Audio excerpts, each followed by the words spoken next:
Have you ever looked at history, at these shocking atrocities committed, the countless injustices endured, and found yourself asking, how?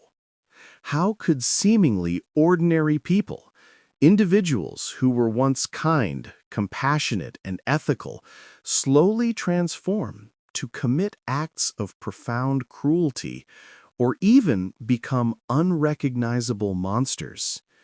It's a question that chills us to the bone, not just because it highlights the darkness in others, but because it forces us to confront a terrifying possibility that the line between good and evil isn't as clear-cut as we'd like to believe.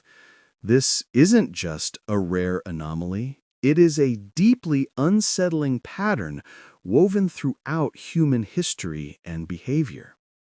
Today, we're diving deep into one of humanity's most unsettling questions.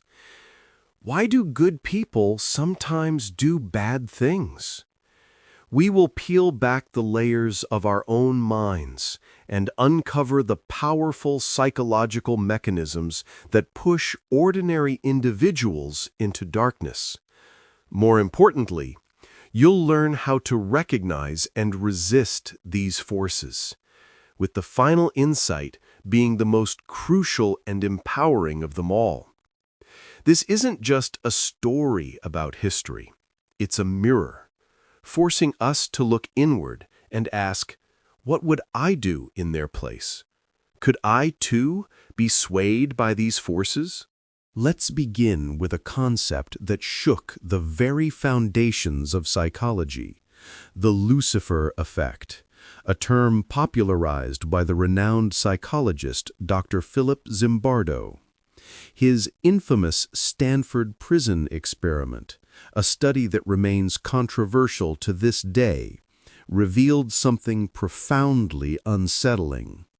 Zimbardo's central thesis was this: that the environment we are placed in, the roles we adopt, and the authority we obey can distort even the most virtuous individuals, turning them into perpetrators of harm. The experiment was meant to last 2 weeks, but had to be shut down after just 6 days because the student guards were so quickly adopting abusive and sadistic behaviors, while the prisoners were showing signs of extreme stress and psychological breakdown. Think about it. History is filled with countless examples of ordinary people committing extraordinary atrocities. The guards in Nazi concentration camps, the soldiers who carried out the My Lai massacre in Vietnam, or the countless bystanders who stood silent as horrors unfolded. These individuals were not born evil. In many cases, they were ordinary people swept up in circumstances so powerful that they unleashed the darkest parts of human nature. Why does this happen? The answer lies in a combination of powerful psychological and social forces. First, there's the power of authority. Psychologist Stanley Milgram's obedience experiments in the 1960s revealed a chilling truth. People will go to extreme lengths, even inflicting what they believe is pain on others, when instructed to do so by an authority figure. In his study, participants were asked to deliver electric shocks to a learner, who was actually an actor pretending to be in pain. Shockingly, a majority of participants continued to administer shocks even after the actor cried out in pain and begged them to stop, simply because they were told to do so by a man in a lab coat. Another critical factor is dehumanization. When we strip others of their humanity, labeling them as the enemy, subhuman, or lesser, it becomes far easier to justify acts of cruelty against them. This tactic has been used time and again in propaganda, war, and even modern conflicts. It's easier to harm someone when you no longer see them as a person, but as a label, a statistic, or an object. Consider the language we use today in our social and political discourse. How often do we see entire groups of people reduced to simple labels or stereotypes? How does this diminish our empathy and create a dangerous us versus them mentality? Social roles and group dynamics also play a significant role. The Stanford prison experiment vividly demonstrated this. How quickly the participants lost sight of their individuality and conformed to the roles they were given. A particularly insidious mechanism is moral disengagement, a concept introduced by psychologist Albert Bandura. Moral disengagement explains how people rationalize harmful behavior to avoid feelings of guilt or remorse. They might tell themselves, everyone else is doing it. The ends justify the means. Or, the victims deserve it. These rationalizations create a psychological distance between the individual and their actions, making wrongdoing easier to justify. But what about the exact moment when a good person crosses the line? That moment is often subtle.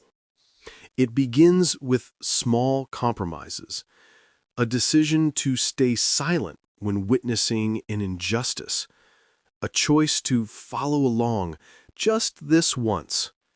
Over time, these small choices accumulate, creating a slippery slope that can lead to a profound moral failure. Pause for a moment and reflect. Have you ever made a choice that went against your values simply because it felt easier or safer? What were the consequences? The good news is, by understanding these mechanisms, we gain the power to resist them. The unsettling truth is that none of us are entirely immune to these forces. But here's the hopeful part. Awareness is our greatest defense. The antidote to moral disengagement is what psychologists call moral vigilance, the ability to actively question our actions and their consequences. Another powerful counterforce is empathy. When we truly see others as complex, feeling individuals, it becomes far more difficult to harm them. This is why storytelling, art, and human connection are so vital.